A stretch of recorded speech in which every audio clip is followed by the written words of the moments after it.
What's up guys, DODRIO will be releasing tomorrow or like 13-14 hours from now on. For us Europeans it's kind of tomorrow because it releases very late at night. So yeah, DODRIO is going to be the new speedster coming to Unite, finally a speedster. And for head items, this is what I tried on the test server. We have attack weight, floatstone, energy imp. Obviously we don't know the items yet. Attack weight works very well on this Pokemon, I will explain later why, but we don't know how much it actually does damage extra on your Pokemon. Then Energy Amp, because it's Unite move, had pretty low cooldown in general, it does a lot of damage, so we just do one combo Unite into one of his moves, and it does a lot of damage. And Floatstone kind of fits the kit of this Pokemon quite well, because we're gonna talk about later on why, but it runs around a lot, that's all you have to know. It runs around a lot, and it doesn't really basic attack much, so we can maybe keep it up for much longer and charge onto our opponents. Obviously, we don't start the game as DODRIO, but as DODRIO, and as you can see, we have a bar that fits up under this Pokemon. And this is the sprint gauge. If we fill this up, we become faster. And we can pretty much just run around the map. And this already, like why I said floatstone, right? It's quite nice. Makes us even faster. And let's talk about the other passive that we have. And so what this does is, we get a boost auto attack that pierces our opponents. You can see right there. And if we auto attack, you can see it doesn't build up, right? Like we actually have to run to build it back up or use one of our moves that can fill it up, like quick attack. I'm going to talk about a second, fills it up a bit. This is where the part of the Pokemon where its head attack rate is. It scores with each head it has. So on DODRIO we have 2 scores, and on DODRIO we're going to score 3 times. And all of those are going to give you an attack rate stack. So we can stack our attack rate very, very fast. So then we have our basic moves right here. We have Peck. And the weird thing about this Pokemon is we don't aim with our right joystick. You can see I'm aiming it around. It doesn't work like that. We aim with our left one. Our attack in direction we're walking. So if I want to walk, kill this thing on the left, I have to actually turn left and then use my Peck. Peck also consumes our sprint gauge, and then we get kind of slow, right? So you can see our boys attacks are normal. Quick attack, another dash, and we get some sprint gauge back. And then again, the boost auto attack again is also a skill shot.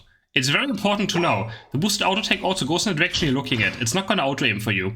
Unless, even if you're like, I'm going to let go, I'm going to auto... Okay, wait, I can't let go, right? If I let go, my sprint gauge goes away. So yeah, it auto attacks in the direction you are walking. So it can be missed, right? Quite easily. Something we will have to get used to, that's for sure.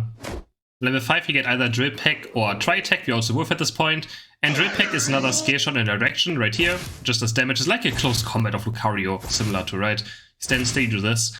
But when we charge up our muscle gauge, it turns into a complete different move. It's gonna deplete all of that, but it's gonna do this instead.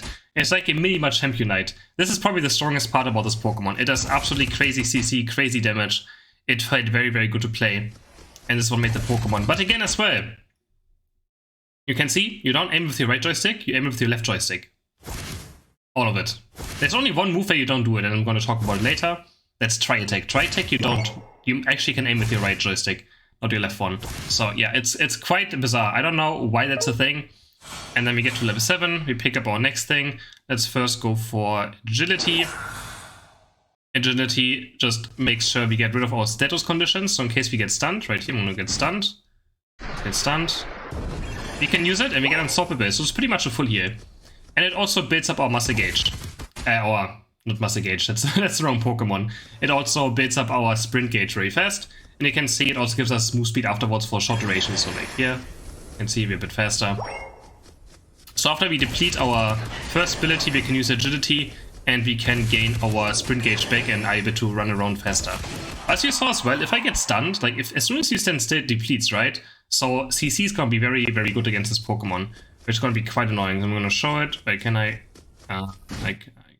do this? So if I get stunned, you can see it depletes. So that's going to be quite the issue. As I mentioned, the other move, level 5, is Tri-Attack. And again, Tri-Attack we can actually aim with our left stick. For some reason, this one is not bound to our right stick. Without sprint gauge being built up, it just does this. Just like a left to right motion in front of it. And it's going to apply one of the effects we can see right here if we read it. Either the enemies get decreased attack and damage over time, or they get a decrease in attack speed or decreased move speed. So they get one of the random effects. It's not guaranteed what they get. And yeah, pretty much, I mean, kind of have to guess, I guess, what they get. And as soon as you pin out our sprint gauge, it's a miss in front of us. Does much more damage, as you can see, and has the same effect as well. It still applies one of those debuffs. And then pretty much what this move will help you do is it like makes your next auto attack do more damage. That's pretty much the main part of it. So we can see 308. If you do a tri-attack and we boost the auto-attack, wait, let me do this. It does 407 extra damage now, right, as you saw. So it increases the next, it's kind of like similar to Dive of Cramorant, right? After using it, you do additional damage on your next basic attack. And I think it also heals. It also heals. And yeah, so not too bad. And again, you can have 2 stored up right here for the tri-attack as well. I did find this move quite weak, I have to say. Let me see if I can maybe get some healing done. It really didn't impress me too much when I tried it. But again, I played on very high ping, right? So it was quite hard to tell. So we do this into basic attack. You can see there's some healing. So it's pretty much similar again to Dive Cram, where the most important thing is going to be the boosted auto-attack or the auto-attack afterwards. Not even a boosted auto-attack, it's just an auto-attack. And then we also have Jump Kick. Of course, I think an Agility Tri-Attack is the better combination. Maybe I should off like this. And we have also Drill Pick and Jump Kick. I'm going to talk about that later in a second as well. So I'm going to show off the moves first. We have Jump Kick, we jump over target. Similar to Blaze Kick, we can decide where we want to land. So yeah, just straightforward, we jump something. And if we hit an opponent, an enemy, I think if it's just an enemy Pokemon, I don't know if it works on a white Pokemon, we get crit reduction. No, we actually just always get crit reduction. As soon as we hit it, we have crit reduction. If we miss it, you can see we don't get crit reduction. And if we hit it right here, it goes back from 8 to 5 seconds. And again, we can choose the direction where we want to land. It stuns a bit. And we can also jump over certain things. So you can jump over terrain. Right, but it's like so awkward to aim, as you can see. Like I have to aim with my left stick, but yeah, we can jump over terrain. Also quite nice. I think it's even easier to jump over terrain, and we can also jump over our opponents. But we can't jump this way apparently. So if we jump here, we can't get this way over terrain unless, let me see if I can maybe make it over this small wall. Enable by Pokemon, I guess not. Oh, this button doesn't work apparently. Alright, so we can only make it this way, but we can't make it back. But yeah, stun our opponent. Pretty much a Blaze. It's pretty much Cinder's Blaze Kick, right? Pretty much. And it also builds our muscle gauge very fast, you can see. I mean, I keep saying muscle gauge, or sprint gauge very fast, you can see. Currently at 0. Gonna jump kick, bam, and now we have it almost fully charged up. And then we have our Unite move, which is a very long range skill actually, and we choose a location we start running towards. So I can choose this. Dodrio's gonna start running and it's gonna knock up the Pokemon at the end. It's gonna also give us a lot of sprint gauge for a long time. And let me turn off cooldowns, just so we can see. So we run to a direction. Again, we knock up things in the path as well. Yeah, we do. Knock up everything up. And after that, you can see our muscle thing, our sprint gauge. Why do I say muscle gauge? Man, busshole. It charges up very, very fast. So very good if you want to get some boost auto attacks in as well. And yeah, see right here, you can go from very far away, run to your opponent, and knock them up for quite a while. It actually does stun pretty long, right? So, honestly, this Unite is quite nice. And I think the cooldown wasn't also too high. Let me see if I kill one of these. You get 6 ARIA, you get 5%, so it's around the same as, I guess, most things. And then also, I've already been asked this before, if you score with Dodrio, right, you can see, it doesn't build up more of the Unite. It only counts towards the Unite move at the last score. So, I mean, it would have been kind of broken. So I'm glad, you know, they figured this one out. Maybe I can show Golget as well for a second. Let me clear this fast. But as Pokemon's gonna be a bit weird to play and getting used to. I mean, I do aim things with my left stick, right? There's certain things I don't want to aim on my left stick, especially the boosted auto attack is so weird. But I Golget does work on this Pokemon as well, of course. And makes it even faster. Bam, bam, bam. I mean, similar to any other Pokemon. It's still around the same time, you just split up your goals a bit easier. But you have to be careful, this also means that you can't overscore, right? You can't overscore. If the goal is 20 and you have like 50, you're gonna score, you know? Or if it's on like 10 and you have 50, you have to be very careful on overscoring. And I think there's gonna be a lot of Dodrio players who are not gonna realize that. That they're, you know, gonna split up their score and maybe ruin an overcap on a goal, right? So very important to understand. Before I jump into my favorite build and also into how we should probably play this Pokemon, let's go over the plus ones as well, because the plus ones are also very important, right? So Tri-Attack Plus does the user's max basic attack after using the move restores more HP, and when this user's sprint gauge is full, this move's cooldown is also reduced. So honestly, quite good late game. Drill Peck reduces the move's cooldown, so more cooldown reduction, and after this move hits, we also get HP back. So also quite strong for a plus one. And then for the other ones, Agility, after this move is used, the user's sprint gauge becomes fully charged, so it doesn't just charge over a short time, it charges instantly fully up. And then jump kick, yeah. If on the blaze kick where you land, you also stun opponent. So pretty good, honestly. All of these +1s look pretty good. I mean, cooldown reduction is always nice, just allows us for even more shenanigans with drip hack. Alright, so my favorite build was for sure the drip hack and jump kick build, which felt very strong.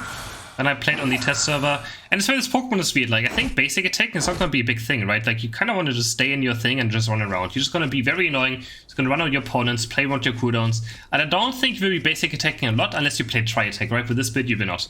It's very straightforward. We build up our sprint gauge, don't even have to as well. Like, we can just jump kick over, and then we drip hack our enemy back into our team. It's going to be a very basic combo. Jump kick over your opponents, drip hack them instantly. Jump kick over, drip hack. Jump kick over, drip hack, right? Of course, you have to make sure your sprint gauge is full up, otherwise obviously it doesn't work. So I'm gonna make sure it's fully up. And this does a crazy amount of damage, especially early game. So that's gonna be the main combo we will be using.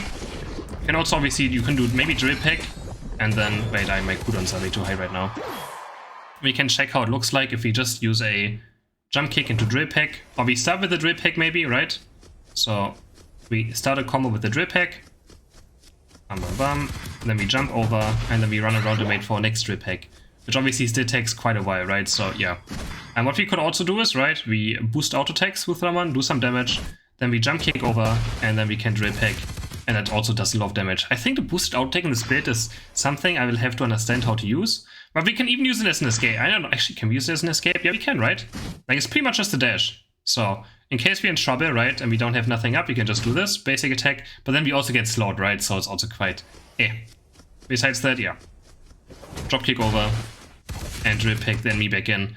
And obviously you want to start team fights by just diving onto your backline, right? You want to be out of vision, you want to be in fog, and then you just want to run into your opponents from the side and just try and dive a carry. Obviously try to hit as many people as you can. We dive in, we jump kick over the target. Again, then my aiming messed up. Because the aiming on this is very weird. But yeah, so you have to kind of get used to it. So we jump in, then I turn around, I jump kick over, and then I drip hack the enemies. And again, I kind of missed just because it's gonna take some time to get used to, for sure, this Pokemon. Because we have to turn around right here, and then we bam. You can see that's pretty much our main combo. And I think it's also gonna just delete teams left and right. I think I have a clip about it. It's quite fun of a combo. And yeah. Then we also don't have to worry about our things. Charge in, jump kick over, and then drip hack, bam, and we just one-shot. We do a crazy amount of damage. Where do I think this Pokemon is going to be played? I think laning phase could be quite rough, right? It could maybe be an invader. Like, I could see this Pokemon as like a new Greed and Talonflame kind of Pokemon, where you just, I mean, it's made for invading, right? You can run Float Stone quite well, you have this passive, so you just run around and, you know, go into the enemy jungle. Nice part is the boost outtake doesn't even move our float zone either. So if you hit nothing, right, our float zone is stay active as well. So yeah, could just be another invader. Laning phase could be quite rough, because early game is quite weak. It's very squishy. This Pokemon dies as soon as anything touches it, it dies. So gotta be very careful. Here's another Goal Getter in action, maybe. There we go, Goal Getter. Oh, got activated now. And again, gotta be very careful with overscoring. I'm gonna say that multiple times. Care about overscoring, right? Again, you split into 3 points or into 3 different scores you're scoring. So it can happen that, you know, if the goal is too low in HP and you think, oh, I have 50 right here, I'm gonna overcap it. Be careful. Be very careful, look at the goal and make sure that you understand that your one is only, you know, it gets, it's completely different. But this Unite move does seem pretty strong. And again, you can see, I have a lot of chain CC, right? I can CC someone for like 3 seconds straight, which is absolutely amazing. We knock him up, we have enough time to turn around, and we do this, and they just CC'd the entire duration. If I don't miss my drip hack, that is. And for tri-attack, I mean, I think you will have to run agility, but again, I wasn't a big fan of tri-attack. It's gonna be a bit weird, but maybe it has its place. So what we want to do here probably is that we go into a thing. Also, I didn't mention tri-attack doesn't remove our sprint gauge. So that's the one good thing about tri-attack is, we keep our sprint gauge up the entire duration, so it never depletes, but we just don't do damage. So pretty much, I guess, we want to tri-attack, right? We tri-attack, and then we just do this. We want to tri-attack in range form, or like in sprint gauge form, because there's more damage. Then we want to boost an auto-attack for a lot of damage, go back into agility, and tri-attack again. And then probably wait for next agility, because if we use this, it's gonna take quite a while to build this back up. So yeah, it feels... I don't know, it feels quite awkward, but we will see. I'm always gonna try it and post videos about it of me trying Tritech. Already did on test server, and it didn't, I have to say, it didn't really feel good, but I probably didn't play it, you know, to its optimal power, especially with high ping. Yeah. But anyways, hope you guys found this video helpful, and hopefully it's gonna get you ready for DODRIO. And if it did, I would appreciate, guys, if you liked the video and subscribe to my channel. Bye!